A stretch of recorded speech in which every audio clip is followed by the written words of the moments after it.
Mutual Broadcasting System presents The Mysterious Traveler, written, produced, and directed by Robert A. Arthur and David Coben, and starring two of radio's foremost personalities, Ralph Bell and Chuck Webster, in Key Witness.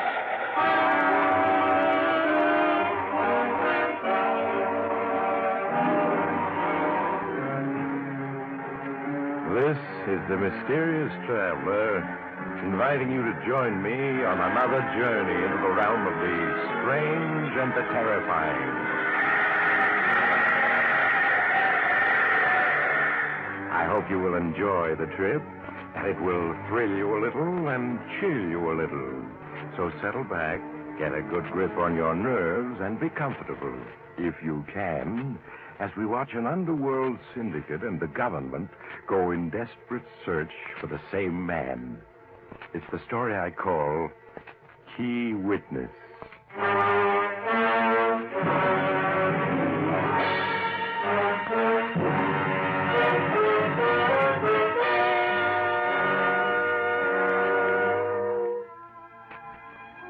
The scene, the penthouse office of Mike Bruno, the nationally known and feared crime syndicate boss.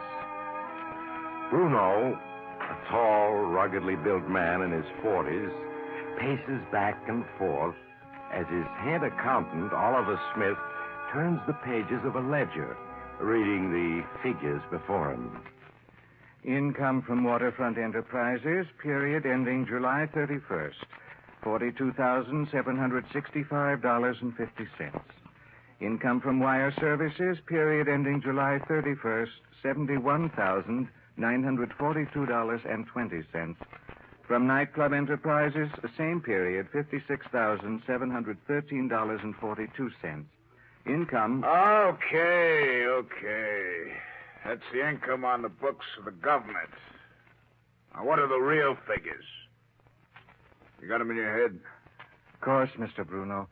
Income from Waterfront Enterprises, $103,652.28. From Wire Services, $156,421.10. Nightclub Enterprises, $211,410.28. Liquor distributorships was $87,642.15. Racetrack interests, $48,675.34. Ah. All right, you got the total? Yes, sir. $518,731.15. I sure got a hand of the Oliver. You and that photographic memory of yours. It's a lucky day when we got together. Be 5 years tomorrow, sir. 5 years tomorrow, huh? And in all that time, you've never forgotten a fact or a figure. Yes, Sir Oliver. The T-men can search high and low. They'll never catch me with a set of books showing the real take. Because it's all in your head. Huh, Oliver? Yes, sir. Yeah, come in. Ah, hello, Frank. Come on in, come on. Boss, I gotta talk to you, alone. Oh, yeah, all right. Oliver, I'll call you when I need you. Yes, sir. I'll be in my office. You look worried.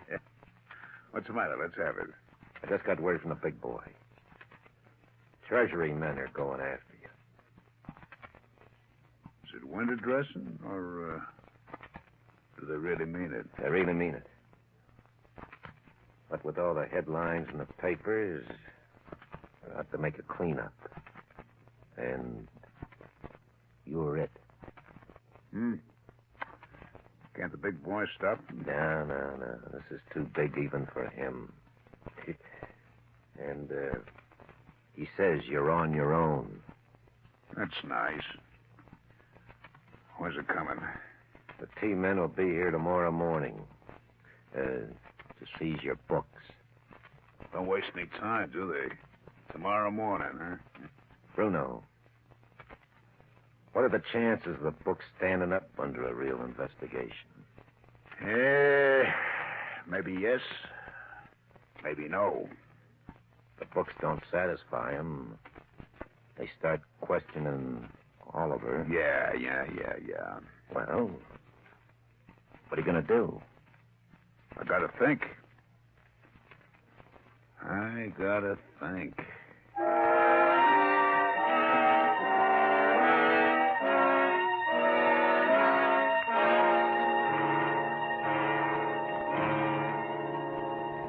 You wanted to see me, Mr. Bruno? Yes, Oliver. Have a seat. Yes, sir. Now, look, I've just gotten word that the T-men are going to look at our books. What? Tomorrow morning, they're coming to get them. But you've always assured me they'd never look at our books. Things have changed. You read the papers. They're looking for a fall guy. Me. And the boss has a way figured out to beat the rap. The books will stand up until they start asking you questions, Oliver. Yes, I know. Now, you're the one man who's got all the answers. The answers are all in your head. Without you, the T-men wouldn't have a case against the boss. That's right. All right, Frank, open that suitcase for Oliver. Okay. Why, all that money. $500,000. And it'll all be yours if you do exactly as I say. Mine? Yes. I want you to write a letter saying that as treasurer of the corporations, you embezzle large amounts of dough. What? That's right. You're to assume all responsibility for the books. But they'd send me to prison? No. You're taking it on the lam. There are a couple of countries in the world where you can't be extradited for embezzlement. Denmark's one of them. Denmark? Yeah, that's what my attorneys tell me. That passport you used last year is still good, Oliver. There's a plane leaving at midnight for Europe. You just have time to write that letter and pack. But, Mr. Bruno... Yeah. If I do as you ask, I'll be an admitted criminal, forced to live abroad the rest of my life. With $500,000? Oh, what's so bad about that? And, Oliver, you're forgetting one thing. You filled out the corporation tax returns for me. You'd go to prison with me. Play it smart, Oliver. $500,000 and a life of ease in Denmark. You haven't much choice. No, I don't, do I? Very well, Mr. Bruno. I'll do as you say. Nah, you're showing good sense. Okay, Oliver, write that letter assuming all responsibility for the dough. I've held out in the government, and when you're finished, I'll send one of the boys along with you to help you pack. Yes, Mr. Bruno. If you'll excuse me. Sure. Which of the boys do you want to take him to the airport? None of them. I'm not taking any chances on a slip-up. You and me will be taking Oliver to the airport.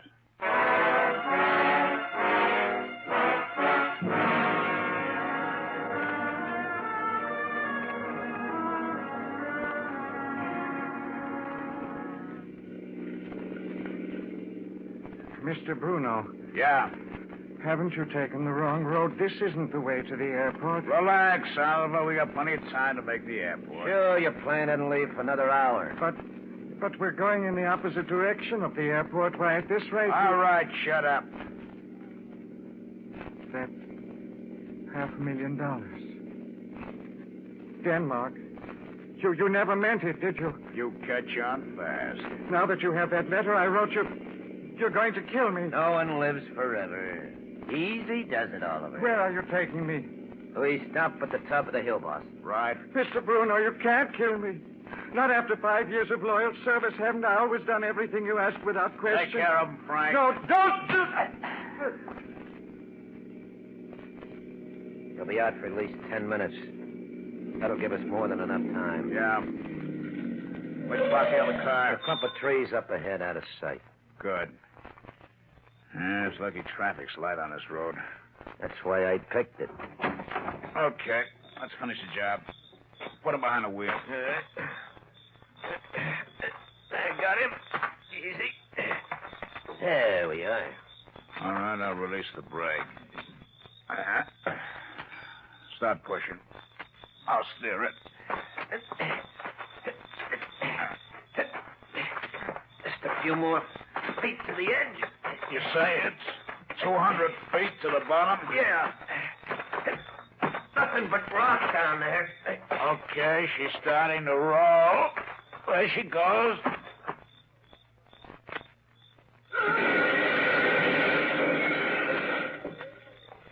Hear that? Yeah. But we're going down to the wreck to make sure. I'm not taking any chances. Come on.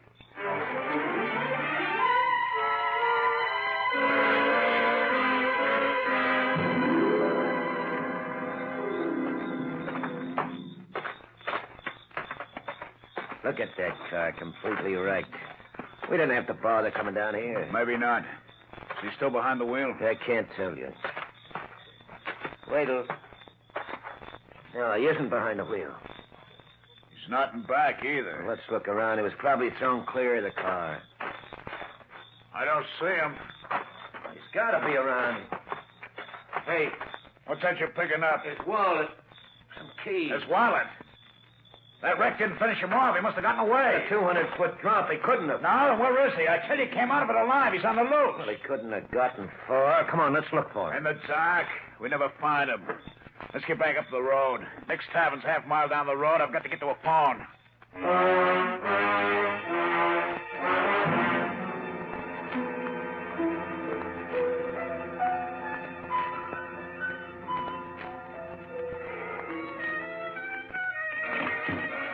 I've read him. Give me Waverly 6678. That's right. Bruno, what are you doing? You gonna round up some of the boys? Yeah, that's right. Hello, Mac. The boss. Yeah. Now listen closely. I don't want any slip-ups. I'm at Nick's Tavern on Highway 37A. Yeah. I round up half a dozen of the boys in a hurry. Send a couple of them to Meadville and Lewistown, both on 37A. That's right. Have a couple of more boys drive along 37A between Meadville and Lewistown, yeah. Now, they're to pick up Oliver Smith. You heard it right the first time. There'll be a 10 grand reward to the guys who find him. Yeah. Now get the boys on it, but fast. We gotta get him, Frank. If he ever gets to the police... Oh, the odds are all in our favor. Probably pretty badly hurt wandering around in a daze. Why, for all we know, he might have crawled a few hundred yards and died in the underbrush. Yeah, well, that's what I'm hoping. Oliver hasn't any money or moxie. Come on now, don't worry, boss. He isn't going to get to the cops. Yeah, sure. Come on, let's get back to my office.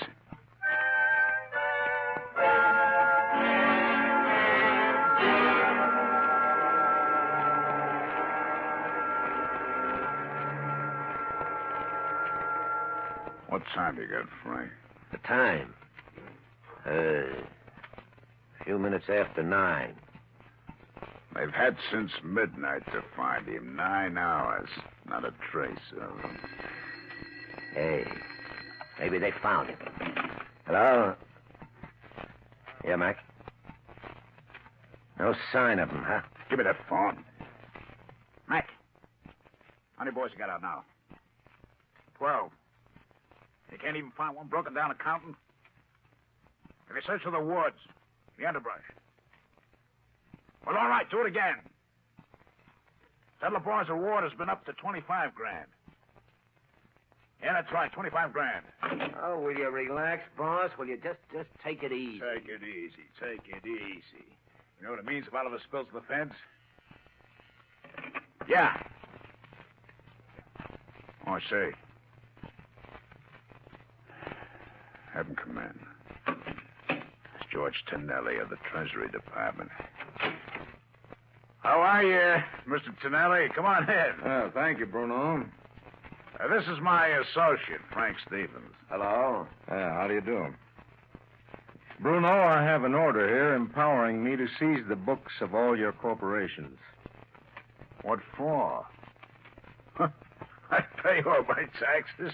The Treasury Department just wants to double-check. Make sure.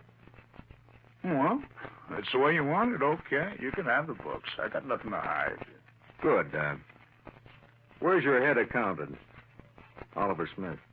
Oh, he's out of town for a few days, Mr. Tonelli. Personal business of some sort. He should be back by Friday. I want to talk to him.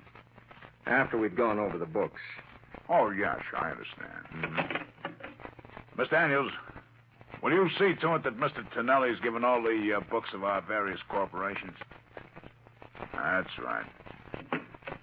All right, Mr. Tonelli. They'll be given to you on your way out. Oh, thanks, Bruno. Oh, by the way, I heard a police flash over my radio while I was driving here. Seems a car registered in your name was found wrecked off Highway 37A. One of my cars? Yes, didn't you know about it? No. Well, after all, I got 6 cars. One of my employees must have taken it without my permission. Or it may have been stolen. Was anyone found in it? Well, I'm sure we haven't met before. No, but I recognized you from your picture. Sit down. Thank you.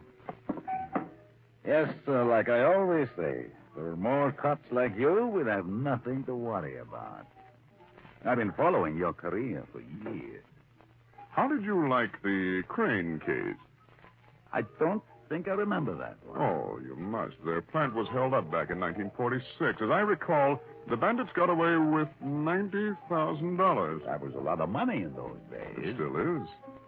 At any rate, a Freddie King was apprehended. Freddie King, huh? Yes. Would you like to know what happened to him? I can hardly wait.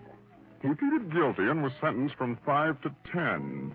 Now, he might have done better had he been willing to divulge who his Confederates were or the whereabouts of the loot. Well, what did happen to it? Well, that's where you come in. I suspect you wound up with the proceeds of that robbery. Me? You and Ben Benton. Then when Freddie got out, you gave him his share. In lead. Lead? Oh, didn't you hear? He's dead. Not good old Freddie. Why, you're all broken up, aren't you? Sure. He was a wonderful boy. Of course, I only know him casually. Well, at that, I'm doing better with you than I did with Benton. He denied even knowing Freddie. Benton said he don't know Freddie. He's a liar. But not you. No, you Hello. Boss, this is Frenchie. Yeah, Frenchy, anything new? You still offering 25 G's for Oliver Smith? You find him? What about the 25 G's? You'll get it. Do you know where Oliver is? Yeah, I found his hideout. I'm calling from a drugstore in Meadville. Corner of Main and Vine. Corner of Main and Vine. Sit tight, Frenchy. We'll be there in an hour.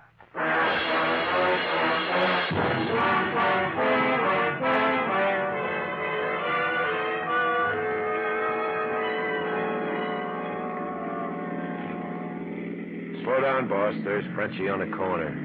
Yeah, I see him. Get in, Frenchy. Sure, boss. All right, what's the story? Smith is here in town.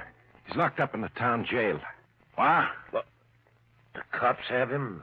Yes and no. Come on, spill it. The local jail is a dump, 4 cells. Just on a hunch, I looked in. There's 2 guys in there. One is a broken-down bum. The other, Oliver Smith, looking like a bum himself. And I done some nosing him around. Smith was arrested for vagrancy. Arrested for vagrancy. Under what name? Haven't been able to find out. Don't you get it, Frank? Oliver's in there under a phony name. He's laying low so that neither the feds or we can find him. After he's done 10 or 20 days of vagrancy, he'll try to disappear and act. Yeah, that must be it. They'd give it his right name, there'd be feds all over the place. All right, Frenchy. You say there's just Smith and some old bum in the lockup, huh? That's right, boss. Point the way, Frenchy. We're driving over that jail.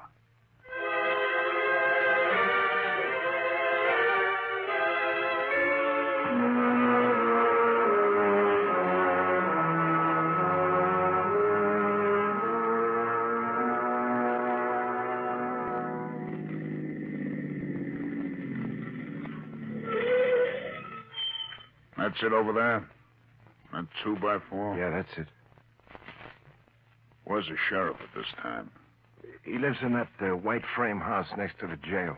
I saw him go in his house an hour ago. Well, he's probably through for the day, and just the 2 prisoners there.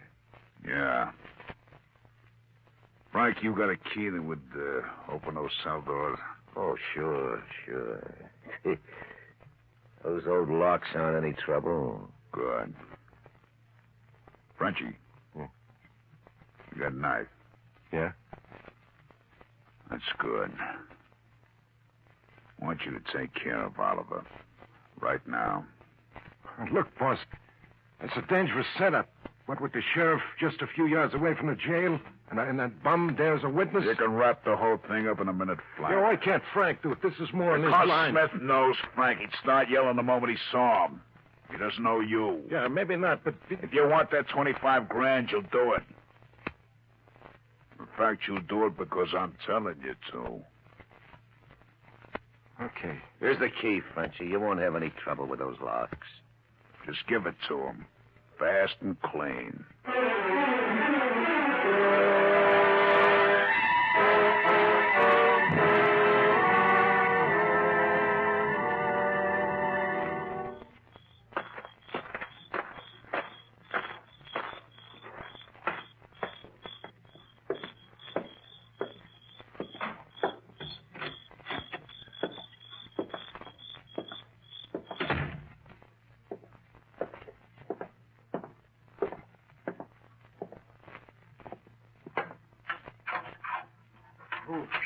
Who are you? I'm the sheriff's assistant. He told me to bring you over to the house. The sheriff doesn't have an assistant, fella. Shut up, you bum. You say the sheriff? What? A knife? Yeah, a knife. Freeze, you. What? A gun? Yeah.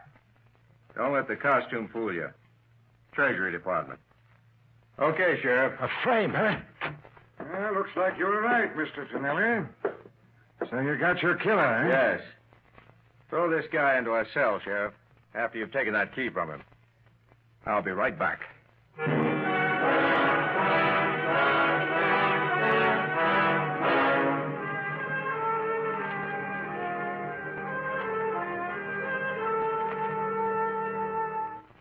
Yeah, he's been gone almost 5 minutes, boss. What could be taking him so long? I don't know. Look, do you think the sheriff might have picked Frenchie up? Frenchie isn't that dumb, but should have been back by now. Well, let's get out of here. What's the... Hello, Bruno. Tonelli. Yes, small world. Keep your hands where I can see them. That's better. Both of you. Out of the car. Where are you taking us? I want you to meet an old friend. Come on.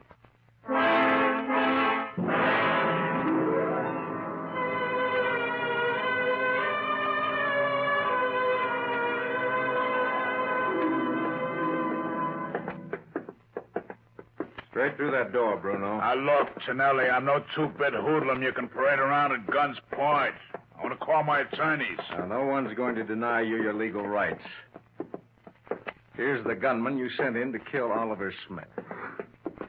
Right, Frenchie? I don't know what you're talking about. Smith's an old friend of mine. I just dropped in to see him. Sure. With a 6-inch knife. Take a look, Bruno. There's Smith in his cell. See him? Yeah. I see him. And he sees me. It's no use trying to throw a scare into him, Bruno. Smith has already made a statement. He's now in protective custody. Mr. Tonelli figured you'd come looking for Smith. Yes, and my hunch was right. Can we use your office, Sheriff? Yeah, sure thing. This way. Take a seat, Bruno. You too, Stevens. Close the door, Sheriff. Right. Bruno, I've got your fall guy, Oliver Smith, who's made a complete statement. On that alone, I could send you up for 20 years. Yeah? I got pretty good attorneys. Yes, but not good enough to overcome Smith's testimony. In addition, I could get you on an attempted murder charge. I have a hunch your friend Frenchie will sing. Now, look, I want to call my attorneys. However, I'm willing to make a deal with you. Deal? Yeah. If the government has to go to trial with you, it'll cost $500,000 to convict you. And a great deal of time. However, if you pleaded guilty, saved the government time and money, I think the court would go easy on you. How easy? Well, you'd have to pay the tax penalties, of course, and do 10 years. 7 with good behavior. I don't know. If you're smart, you'll plead guilty. You know that with Oliver Smith's statement and testimony on the stand, the government couldn't lose. I've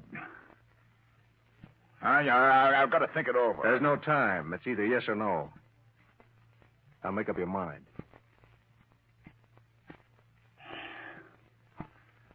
Okay, I'll plead guilty. I know when the odds are against me. Now you're being smart. I'll get one of my men in. You can make a complete statement.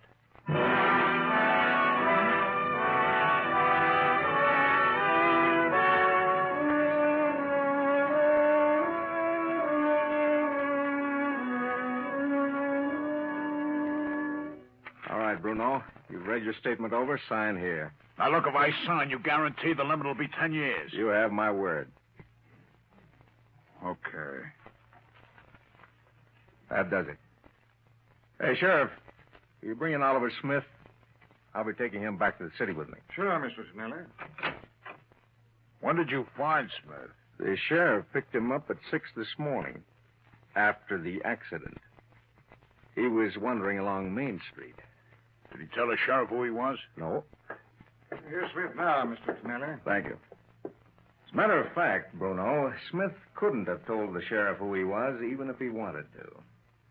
What do you mean?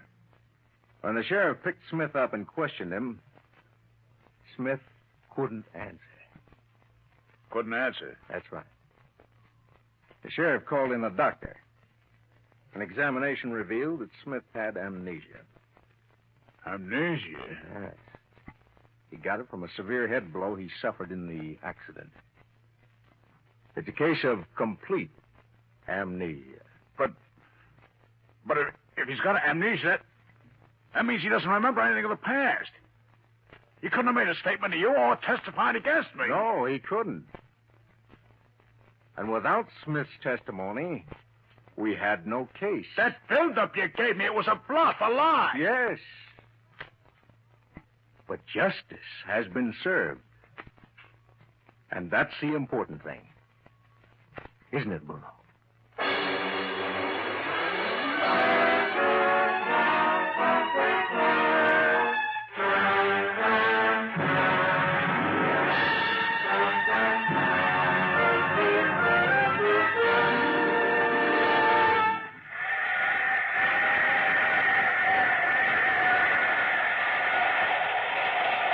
This is the Mysterious Traveler again. Did you enjoy our trip? Poor Mike Bruno. It seems some days nothing you do turns out well. How was he to know that Oliver Smith was a victim of amnesia? Some people simply will die easily. Well, poor Mike is now doing 10 years at a federal prison. As for Oliver Smith, well, to date he hasn't any part of his memory back, and he never may. Which reminds me of another story.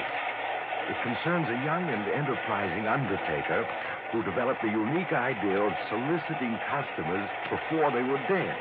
As a matter of fact, he... Oh, you have to get off here. I'm sorry.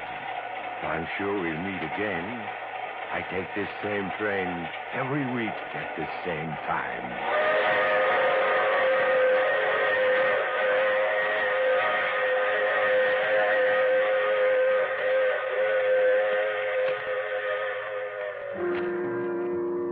You have just heard The Mysterious Traveler.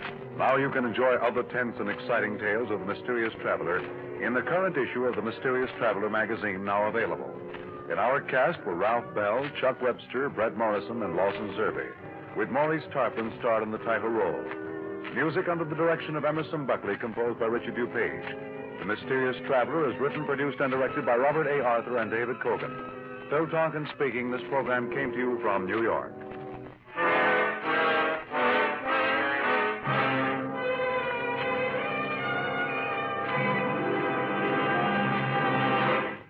Do you like stories of mystery, of eerie adventure, of things dark and unseen, stay tuned to Mutual every weekday evening and join the I Love a Mystery listeners. You're sure to love I Love a Mystery. This is the Mutual Broadcasting System.